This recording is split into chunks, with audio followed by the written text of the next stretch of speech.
Welcome, ladies and gentlemen, to the Newton County Virtual Learning Experience Parent Connect session, day 3. Today, you'll hear from Student Services and Food and Nutrition. The sessions today will be led by Mr. Darren Berry and Mr. Abdul Lindsay. Mr. Berry is a Director of Student Services, and Mr. Abdul Lindsay is a Director of School Nutrition. The purpose of these parent sessions, we really want to make sure that all of our parents and guardians and students really know what to expect for our upcoming school year. And so we've set these days aside to have some time to really just explain what our virtual learning experience will look like and what you can expect each and every day. These sessions will be 45 minutes in length. Each session will be recorded and posted on the Newton County website for access later. If you have any questions, feel free to utilize the link below, and we'll try to answer those at the end of this session. But don't worry if your question does not get answered. We will post the answers to these on our frequently asked questions document that can be found on our district website. So before we go into those sessions, I want to give everyone an overview of where we are right now. We're currently having our Chromebook device pickup, and we are also passing out resources at our middle and elementary schools. Monday and Tuesday, we had pickup at our high schools and also at elementary. We are finished elementary today.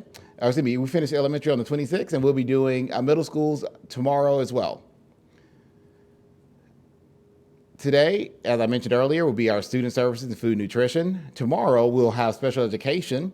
And Friday will be our family and student supports and our after schools program.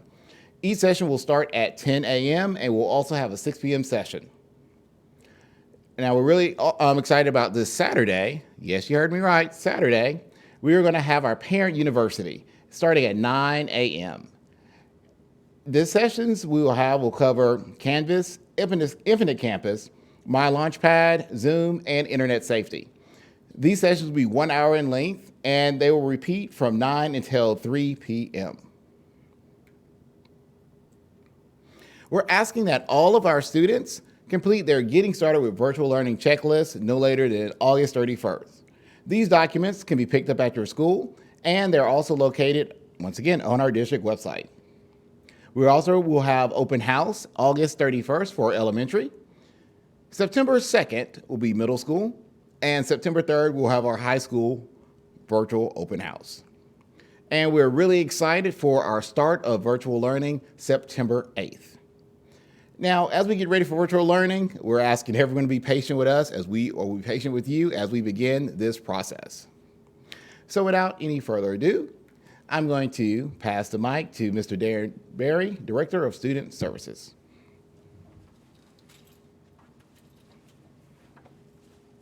Good evening. Happy dinner time. We're happy to have you all here with us this evening.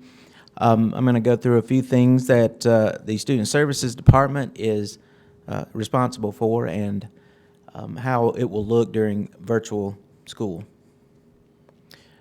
One of our duties is enrollment. Throughout this summer, we had several steps towards making enrollment and registration of new students easier for the virtual or so that we could have non-contact registration. In June, a process was developed that allowed parents and guardians to begin registration process by completing the application online and submitting documents via email. Later on, in-person, this came in July, in-person registration dates were set for parents to come to the school by appointment to complete enrollment and to review the information that some of them had already sent in, anything that we needed to update. In July, we launched Infinite Campus online registration, which allows parents to complete the enrollment process entirely online. The benefit to this is that a lot of the registration information will actually be entered into campus, be more of a streamlined process. May have to send in some documents, or you will have to either send in or upload or drop off documents by appointment, but most of it will be online. Last week, we launched a tool that allows parents to go through Parent Portal and make changes in contact information remotely. In some cases, those changes will update within 24 hours. Examples of that would be phone number and email, so that we would have the newest contact information for parents and guardians. Some of the changes may require some supporting documents and approval from the school or the district office. If that's the case, then you'll be contacted by either the school or district office to request the documents that are needed. Examples of that would be if you have a change of address or a change of relationship status, or guardianship change. These tools will continue to be available even when we return to a more traditional school model. We understand that in some cases, we'll always need to offer an in-person option for some of the activities that we need, but we will have these online options. Actually, we will use the Infinite Campus online registration and move towards using it exclusively, hopefully in the near future. Attendance in virtual school, and you see a question mark there because it's kind of strange to talk about attendance when you're not going to school, but it's still important for us to keep attendance. It's extremely important for the students to attend, whether it's a virtual lesson or a real lesson, so that they can, or a face-to-face lesson, so that they can make sure they get the instruction and the practice that they need. All students are expected to attend, and teachers will record absences in the virtual setting in much the same way as we do in the traditional setting. The school-driven virtual mode is designed to replicate the traditional setting, and teachers will check attendance for each class. The self-paced virtual model, attendance will be tracked by a review of the student's login times and dates and the progress that the students made. The reason that we have to take attendance is because in Georgia, there is a compulsory attendance law. Every child between the ages of 6 and 16 is required to go to school or to participate in a homeschool or virtual school program. This has not been waived by the state, so we still live under that law. Excessive, unexcused absences may lead to a social worker and/or truancy referral. That's in the virtual environment as much as it is in the online environment. In the in-person environment. As you know, we're moving towards in-person with a phase-in process that Ms. Fury introduced earlier this week. So we will have attendance in our virtual settings as well as in our in-person settings. But just want to make sure to let you know that if you do go back into the in-person setting and your child is ill, please don't send them. Keep them home and until they're well, and send an absence excuse in with them when they come back. Discipline in a virtual school. I have a question mark there too, because it just seems that we wouldn't have discipline in a virtual situation. But students will be required to adhere to the Newton County School System's Code of Conduct. The Code of Conduct can be found in the Student Handbook, and the Student Handbook is posted on the Newton County School System webpage. Each student will also receive a copy of the Student Handbook. The schools, I know, have set up times for you to pick up, Dr. File mentioned that earlier, for you to pick up items, textbooks, and other items, and I would think that some of the schools are probably sending the handbooks home during that time. If not, there will be a time when you can do that. Some rules in the handbook specifically refer to digital or virtual means in their description, like computer trespass. There is a digital or virtual component to bullying and threatening other students and threatening staff members. There are other rules that would apply as well that don't necessarily mention virtual, but they can extend to the virtual learning environment. Please review the Code of Conduct with your child. We will have all parents will have to sign a paper acknowledging that they've received it. We're working on making that available online as well. Student services also include student health and school nurses. Each school is assigned a full-time nurse. The school nurse's primary job includes dispensing medication for students and triaging students who become ill or injured at school. And by that I mean taking temperature, assessing their situation to determine if they need to go home or if we need to call in any kind of emergency response. Their school nurses will perform their regular duties when students return in the phase-in plan. They will also assist in the screening visitors before entering the building. Our visitor situation will allow visitors in, but only if they have a essential need to come in. If they're dropping off something for your child that they need for their classroom. We're not going to allow visitors come in to walk students to the classroom or to eat lunch with students, not during this time in our country and in our state. The nurses will also be sources of advice and assistance in tracing possible COVID-19 exposures. We have a COVID-19 response team, and that team receives information each time a student or an adult staff member is either in close contact with a positive COVID-19 case or themselves have COVID-19 positive results. That team communicates with the school and with the HR department and follows the Department of Health and CDC guidelines as far as allowing them to come back or to stay home. Athletics and extracurricular activities. The Newton County High and Middle Schools began voluntary summer conditioning in June this year. We monitored the Georgia High School Association, or GHSA's, announcements and adopted that organization's guidelines for returning to sport. COVID-19 tracing affected all three high schools to varying degrees during the period from June to August. And what I mean by that is we had to shut down some individual programs for a temporary period of time because there were either students who had close contact with someone who was positive, or there was a positive COVID-19 test among the students that were involved in these activities. But they quarantined and came back. On August 17th, we made a difficult decision based upon the community spread and the fact that we had gone to 100% virtual and taking into consideration our students' safety. We made the difficult decision to suspend all extracurricular activities. As Ms. Fury announced earlier this week, reassessing, it's really continuous assessment and monitoring of the numbers regarding COVID-19 positives has improved somewhat. There's been a slight up or downtick in that information. So we felt that it was a good time to start looking at phasing students back in for in-person learning. At that same time, the athletic practices were discussed, and we decided that on August 25th, high school extracurricular activities would resume with enhanced precautions.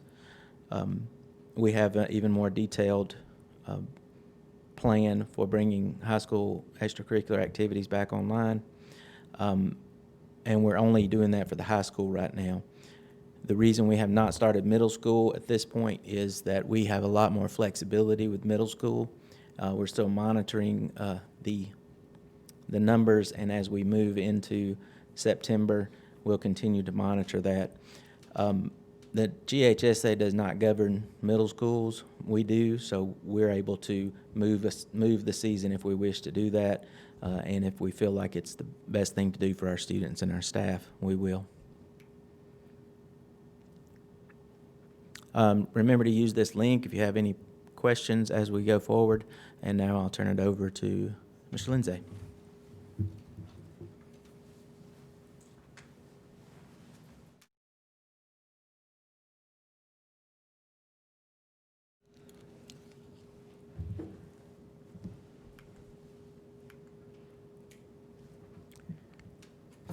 Good evening. As my colleague, Mr. Berry, said, it's dinner time, so hopefully everyone is getting ready to enjoy dinner as we're about to talk about the school nutrition program. As I did this morning, I would like to thank the administration, Superintendent Samantha Fury, as well as her executive support team for allowing us this opportunity to engage with our stakeholders virtually. We know that you are planning for the upcoming school year starting September 8th, virtual mode. So we want to say welcome back as you're planning for the upcoming school year. As always, we hope that you will engage with our program. We have quality meals as well as excellent customer service with a smile prepared for you when you return. But hopefully you are engaging with our meals now. We have an operation that's in full effect. It was in full effect today, and I want to thank everyone who spread the word about our operation. We had a significant increase in participation today. We were excited and celebrating that over at the service center. So please continue to get the word out and spread it about what we're doing as far as serving meals during this time. And the upcoming school year, obviously, we will be serving meals. This slide here talks a little bit about how it takes a team effort to fuel Georgia's future, which is our children, the children here in Newton County, the children throughout the state of Georgia, and obviously the children throughout the United States and this great nation. This model here on the left is a comprehensive model that shows how the state of Georgia, under the leadership of Dr. Lynette Dawson, have figured and thought about how we are to provide services, food and nutrition services throughout the state through quality meals, the provision of quality meals, as well as facilitating professional development of our staff, keeping them just up to date on the best practices as it relates to our industry, and also engaging with our student and community, as well as the school community, administrators, parents, guardians, every stakeholder that has a stake in our services that we provide at the schools. My leadership team, I have listed there. I have Donna Vella Brown, who is our school nutrition menu coordinator, Ms. Caitlin Brand, who is our school nutrition wellness coordinator, and Ms. Tanisha Baker, who is our school nutrition culinary coordinator. We need all of their efforts to be able to provide the services that we provide on a daily basis. And we'll talk a little bit more about their special areas later on in this presentation. I do want to say our mission is obviously to provide quality meals, but also excellent customer service, and to facilitate and promote nutrition education and physical fitness and how that relates to the well-being of children. And for that matter, for staff as well. Our vision is we're trying to impact a child one plate at a time, trying to help them in obtaining excellent education by what we provide in meals and teaching them about how to take care of their bodies, minds, and temples through excellent nutrition and physical activity. Our philosophy is, in general, just we want to be at the table with academia. We want to be integrated in everything that we do in K through 12 and be recognized as a valuable resource to children and teachers alike. And so we want to be literally at the table when you eat, and also soliciting your input on what you would like to see as far as meals from us. And then lastly, our motto. Our motto is good nutrition is a catalyst for excellent teaching or quality teaching and quality learning. So you cannot provide a quality teaching experience, and you cannot garner from that teaching experience unless you're receiving good nutrition on a regular basis. So with that said, I do have a video I would like to show you. Hold on a second. Oh.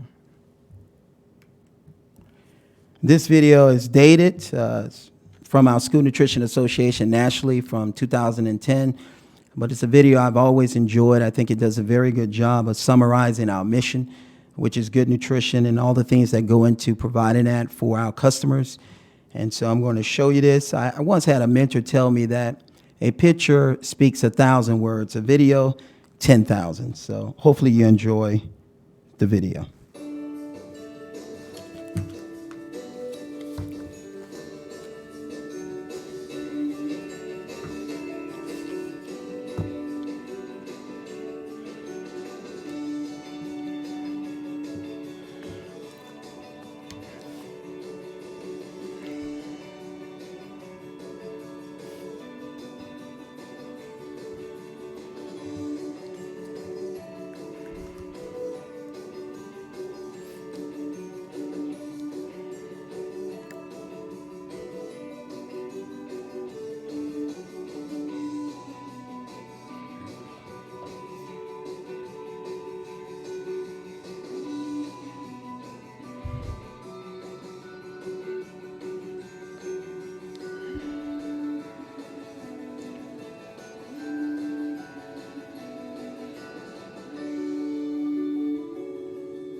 So after watching that video, hopefully you're hungry. I'm hungry for dinner.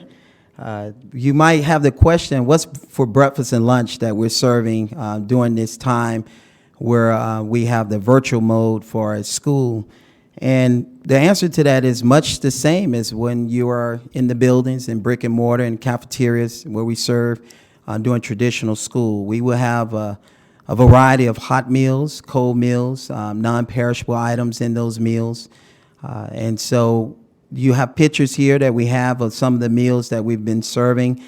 Even though you might see them delivered in a different method in bags or souffle cups and different kinds of packaging that we don't use inside cafeterias, it's the same types of meals that we have available. If you ever would like to know what meals we're serving on a day-to-day basis, week-to-week basis, or a monthly basis, we have that available on our website. You can go to www.newtonschoolnutrition.org, and you will find our menus there listed.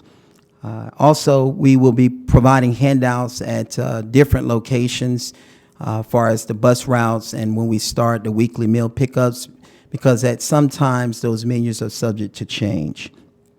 One of the things we're excited about that we're looking to be able to start here in Newton County is online ordering of meals. That would be for our weekly meal pickup operation I'm going to talk about here shortly. And you will be able to go to www.mypaymentsplus.com/welcome. And if you already have an account set up there for your child or children, you can go in there and you will see the section where you can be able to order meals when we start the pickup operation. Also, we will talk about that website as it relates to prepayment of meals a little bit later as well. And as I said, the kinds of meals you can expect are pictures here. And I do want to say, I didn't say this morning, is that we feature Georgia-grown produce.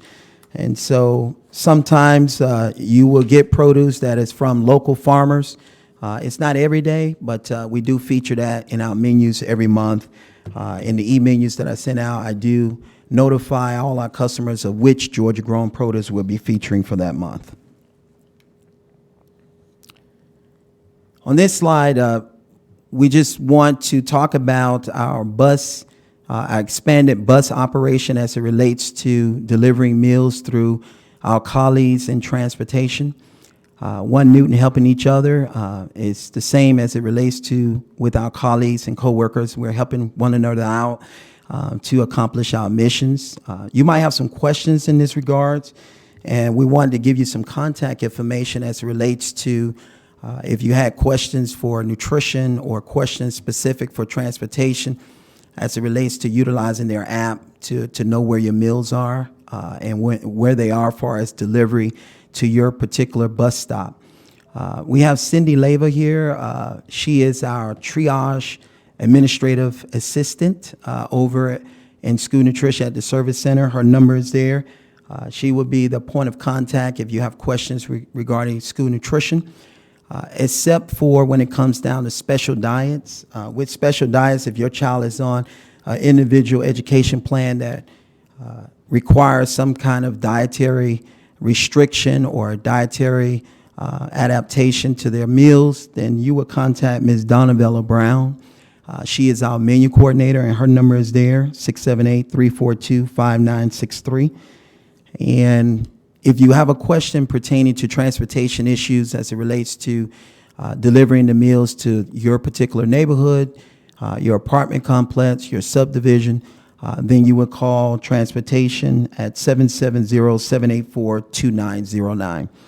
And we have some tips here that we would like to share with you regarding helping us to have an effective bus stop meal service operation. One of them is obviously spread the word, and I talked about that earlier. Just the spreading of the word today, we had a significant increase in participation. I'm speaking thousands of meals extra that we serve today than what we served yesterday and Monday. So please keep up spreading the word about our operations and our wholesome meals. The next is facilitating the children's safety. It's very important Before, even when you're in the cafeterias in a traditional setting, you want kids to wash their hands before they come to the cafeteria. The same would be when they come to the bus stops, is you want them to wash their hands. During this time of the pandemic, obviously we want them to wear a mask. So CDC is telling us that a multi-layer cloth mask is recommended. There's other masks they can wear as well. And we want them to stand 6 feet apart if there's more, if we're going to an apartment complex or a subdivision and there's a lot of kids waiting to pick up their meals. We want to help facilitate them standing 6 feet apart and socially distancing themselves. And then lastly, to help facilitate an expedited meal service, we are requesting, just like it would be during traditional school when kids are picked up by the bus, they need to be ready to go. The same is with picking up their meals. They need to be ready to pick up the meals in an expeditious manner, and then for us to move on to the next bus route.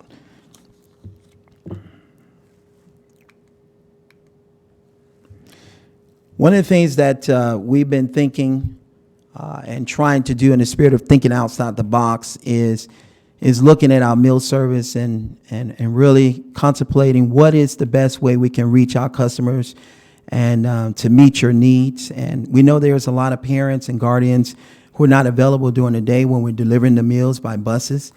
And so we would like to start having, for the first time ever, I think, in Newton County, where we serve meals in the evening time.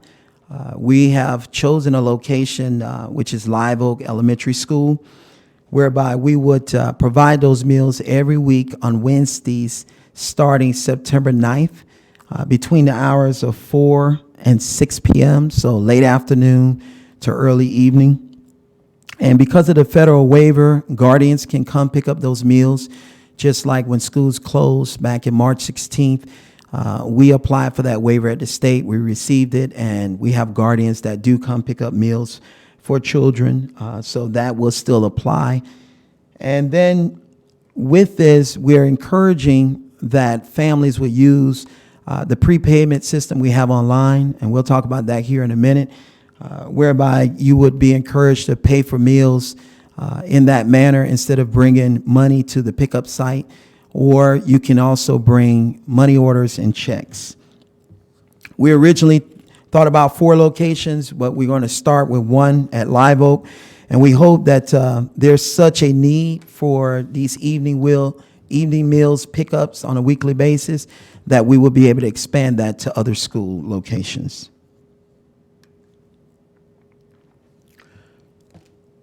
We want you to rest assured that during this pandemic, we as a team know that your safety is one of our utmost priorities. We have certain safety protocols and practices that we follow on a usual basis, and I would like to enumerate those and just discuss them a little bit. One of them is properly washing our hands often. So one of the things we do is we encourage our staff to wash their hands repeatedly throughout their time with us in serving.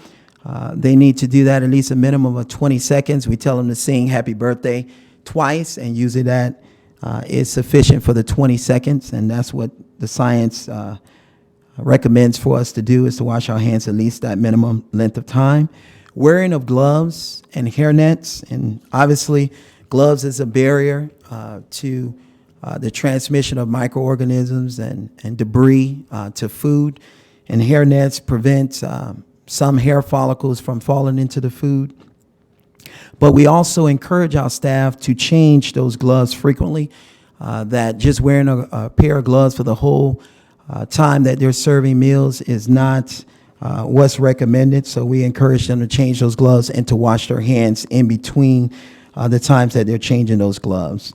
Ensuring proper temperatures is very important at the time that we cook food to the proper temperature, all the way through the storage and the delivery chain of the food. And at this juncture, we're using buses, so it's very important that we maintain proper temperatures and keep food out of the danger zone for food temperatures.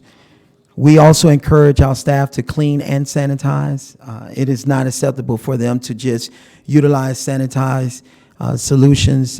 They have to actually clean as well, to clean away debris from areas where we prep food, but also cleaning their hands versus just using sanitizers for their hands. And then lastly, check in discarding expired food products. I would like to speak to that and emphasize the fact that the date that's on the food is a best used by date. It's not a safety date. However, we do strive with our team and encourage them that to look and monitor for those best used by dates and when they expire, so that we don't serve those, because optimum quality is you serve the meals or you serve the food product before that best used by date expires.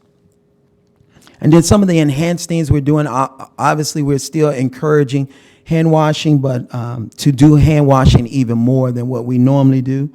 Wearing a mask is something I talked about earlier, so we're encouraging, well, that's required, but also there's sometimes that we occasionally wear face shields, depending upon the situation, but that's in addition to wearing the mask. The mask is required, the face shield is optional in accordance to the science. Socially distancing, our employees themselves, socially distancing themselves from each other, and socially distancing ourselves from when we serve customers as much as possible. There's times where we have to bring a meal to a car. I know there's some states where people are provided that on a 6-foot apparatus to the car. We're not doing that, but we are socially distanced every place else. And then employee screenings and self-reporting. That's something that we usually do for other conditions, other medical situations that can arise in a kitchen with our employees. But we're doing that at an enhanced level now, given the pandemic, where questions are being asked, or if we observe certain symptoms, that we might encourage someone to go and get medical screening or treatment to just make sure that they're not contagious or transmitting coronavirus.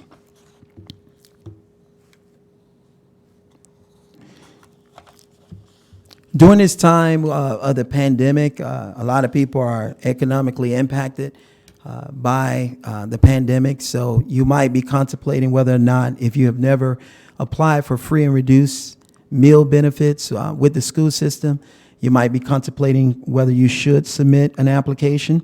And so we provided this decision tree here, this flow chart, to help you in that decision making. So if your child is currently free and reduced from the previous school year, 2019-2020, we would definitely encourage you to apply again this year, because most likely they still are eligible for free and reduced meals. If your child has never been on free and reduced meals, then the question would be, we have here, did you have trouble paying for your child's school lunch meals last year? Or has your income or number of people living in your house changed? So if any one of those you answer yes to, so you see down here underneath those two questions, then you would go right up to applying for free and reduced meal benefits. If the answer to either one of those questions is no, then you're finished with the process. Your decision is you don't have to apply for free and reduced meals. And then we also provided, if you're eligible for free and reduced meals with us, you might be eligible for some of the expanded services, social services that are out there to help families who are economically challenged during this pandemic. And one of them is Georgia SNAP. And so that hyperlink is provided there. And then obviously, if you need any questions answered regarding how to access our free and reduced application online, which is something we're greatly encouraging this year for many reasons. One of them is safety, not handling paper applications, but also efficiency. Doing this virtual mode, not having people having to bring applications in. If you can go online, you can find it at www.newtonschoolnutrition.org. And on our homepage, you'll see where it says meal applications. You click on there, and then you will see the link to go to our software from our third-party vendor where you can apply for free and reduced meals. And you can call us at 770-788-3120, and we will walk you through that process if needed. or you can contact your local school nutrition manager at the school that your child attends, and they will be able to help you with that as well. This right here is the online prepayment and ordering for meals website, and I spoke about this earlier, mypaymentsplus.com/welcome. There's a lot of reasons why we're encouraging this year. I've enumerated some here. One of them is to promote safety. We're trying to discourage the exchange of physical currency at bus sites and pickup sites, or the pickup site that we're going to start on September 9th at Live Oak. You can send exact money orders and checks, but to prepay for meals will help expedite our services as well. So we're asking you to really consider that. The thing about utilizing this software that's hosted by a third-party vendor is there's a fee associated with it. And so we're encouraging you, if you're going to use it, to save you some money, is to go ahead and pay for as many meals in advance as possible. If it's for a week or 2 weeks or a whole month, that would save you some money, because every transaction has a small fee associated with it. And then by prepaying for meals, you don't have to worry about your child potentially losing money, checks, money orders, things of that nature. It allows you to track what your child is doing far as with the money that you put on their account. Are they using it for meals, or when they return back to school during the phase-in, are they using it for a la carte items versus meals? Pre-ordering meals, I talked about that earlier. It will help us to prevent food waste and allows for a quicker service at bus stops and meal pickup sites. So we definitely would like to encourage you to look into pre-ordering of meals, and hopefully pre-ordering of meals will stay with us for the duration, even beyond this pandemic. In closing, I would just like to say, hopefully you will stay engaged with us beyond the pandemic. You can engage with us on our website. Obviously, there's a lot of information there that we keep updated, as well as on our Twitter account, Nutrition NCSS. Ms. Caitlin Brand, she is one of our coordinators. She does a very good job of getting tweets out on a consistent basis regarding our program and different information associated with our program. And she does help me and assist me in keeping the website updated as well. So please stay engaged with School Nutrition.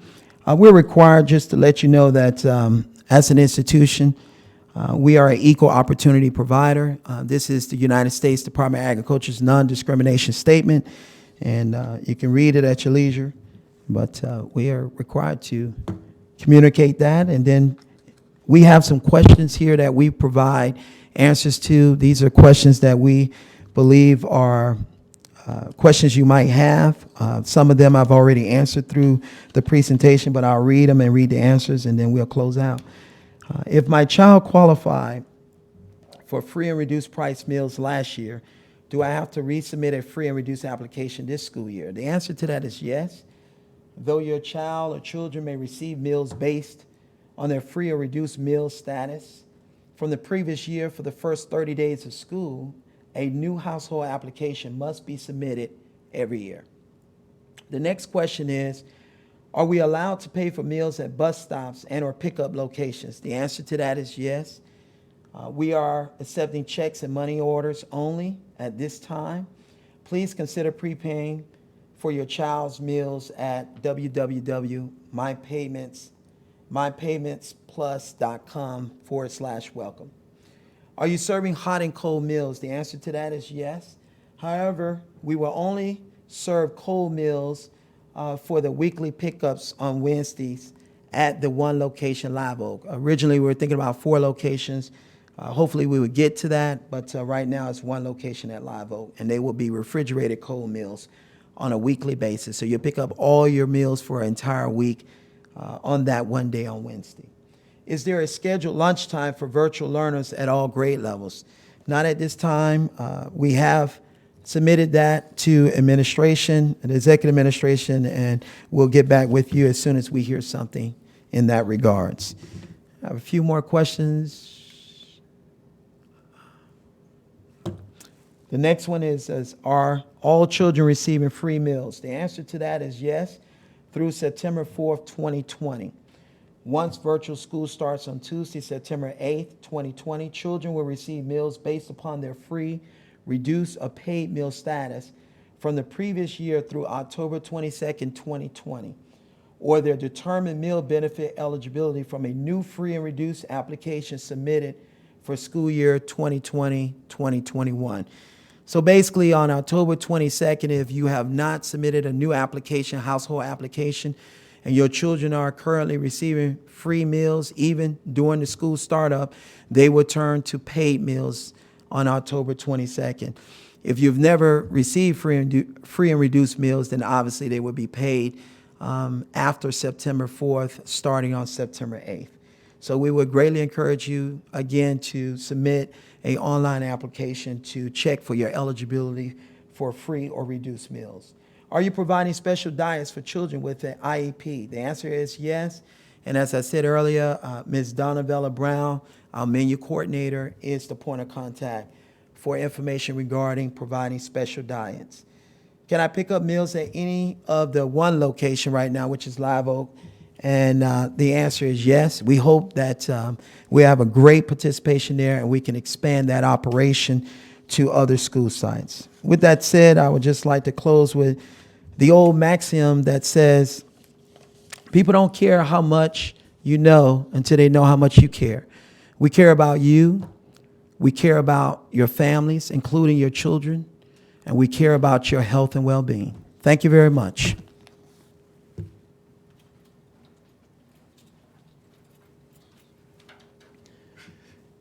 Thanks again, Mr. Berry, Mr. Lindsay, for your presentations today. And just a friendly reminder, if you have any questions for student services or food and nutrition services, you can put them on the link below. And what we will do is answer those in our frequently asked questions, and they'll be posted on our website. Thank you, ladies and gentlemen, for attending. And keep in mind, tomorrow we will have a session at 10 a.m. and 6. It'll be our special education services. And if you have any questions about those, you can actually go ahead and get a head start and ask those questions at this time. Thank you, ladies and gentlemen, and have a great night.